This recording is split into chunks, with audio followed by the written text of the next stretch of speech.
AFUF Productions brings you Dark Tales.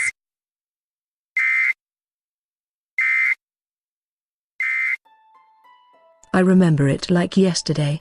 I just got the new Mortal Kombat game. I was so excited to play. I think I played all day long. I didn't even notice my mom and grandmother had went to work. I think around this time I was 11. I was my grandmother's favorite. She used to spoil me all the time. Whatever I wanted at that age, she didn't hesitate to get me, but there was a price to pay for that. She was always working, and so was my mother. They both worked late night and many hours into the morning. But that was a different time back then. Children were a lot more responsible and were left alone for the parents to go to work. I didn't mind being left alone. I thought I was real mature and grown up. I actually felt honored to be trusted to be left alone, so I noticed that my mom and grandmother had gone to work. Was no different from any other night, just that it was a school night. I looked at the time, 3 o'clock. I quickly brushed my teeth, and before laying down I opened up my windows. We used to live next to the ocean and you could feel the cool wind. Being at the top of the apartment is always an advantage of not worrying about someone coming in your window. So I thought. As I laid down, still overwhelmed about playing my new game, I noticed I didn't turn the light out in the bathroom. I tried getting up. That's when it happened. I slowly felt pressure on my chest. I started to struggle, not knowing what was going on. That's when I began to panic. I didn't understand what was going on. I couldn't move no matter what I did. The pressure just increased. I couldn't imagine it getting worse. But it did. It started off very silent. As it got louder, my mind was drifted away from what was going on with my body. It was like time was freezing. The sound it made wasn't like anything I have ever heard before, like a man and animal yelling at the same time. At first it was in the distance. The only thing I could do was adjust my eyes, trying to focus on whatever was coming. I started to cough.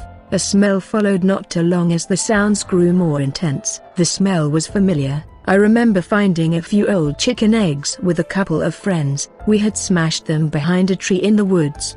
It was a good thing too, because the smell was just horrific. But this was a very much stronger smell, mixed with ammonia and something else. I could not help but choke as my eyes water from the force of coughing and trying to focus them. Then I could see it. The creature wore a dark robe. Yes, it was nighttime, but the bathroom light was flickering on and off just enough for me to get a glance at the jaw. Black, white and grey hair mixed with golden streaks ran down the jaw of this creature, along with what I assumed was drool. The creature let out a scream that made my ears seem to bleed out. Before I could shut my eyes, I caught a glimpse of his mouth. Its razor-sharp teeth, the long snake-looking tongue, appeared to be covered in a black-red-looking substance. I could barely make it out. The yelling had stopped, but I knew it was still there. The heavy breathing gave it away. I could feel the heat from every release of breath this creature bore out. I managed to open my eyes one last time, noticing that this time the creature was looking at the window frame, as if to get in. I could see then huge black gray silver horns that tore through the creature's clothing. When the glare from the light hit the horns, I also noticed strange symbols as if engraved into them. I closed my eyes again out of pure fear. I couldn't do anything. I tried moving, I tried yelling, nothing. I was helpless. Whatever this is, it was fixing to get in. I felt the bed shake. Just at that moment, I could hear a faint voice in my head. It was a different energy from what was going on. Finally, as the voice came into focus, I realized it was my grandmother. She was repeating the same words over and over. I couldn't make them out at first, I guess because my body hadn't calmed down, but I started to calm down inside, despite the creature trying to get in. My mind was now focused on my grandmother and her words. I could hear her clearly now. She used to tell me whenever I get scared, to pray. To say out loud, in the name of Jesus, any evil that is around me be gone. And I did just that. I mentally told myself the prayer my grandmother told me 3 times. As loud as my soul would let me. Just after the 3rd time I felt the release of the pressure in my chest. I sat up as if someone pushed me up. I quickly looked towards my window where the creature was once trying to forcefully get in, just to see that one of my windows was closed and the other one was halfway open. My shades were torn down as if ripped off the wall. I jumped out of bed to shut the remainder of the window closed. After locking the windows, I looked out the two-story floor. It was as if nothing happened. The streets were quiet, the trees were still. The only thing left of the creature was the smell. As I ran throughout the house turning on the lights to make sure this was over, I passed by the living room and seen the time. I couldn't believe what I saw. It was almost 6 o'clock.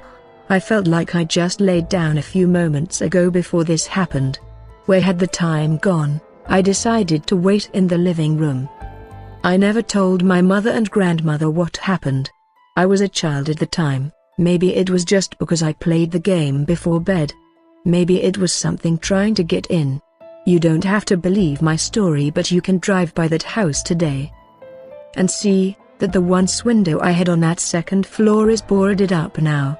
It's probably a coincidence, but all the other apartments seem to be fine around it. Maybe the creature finally got in, or maybe it just had regular problems. I just know to this day is that I have to sleep with a fan on, or some sort of noise, because if I don't, and it's really, really quiet, I can hear it, that gruesome, horrible yelling still in my mind.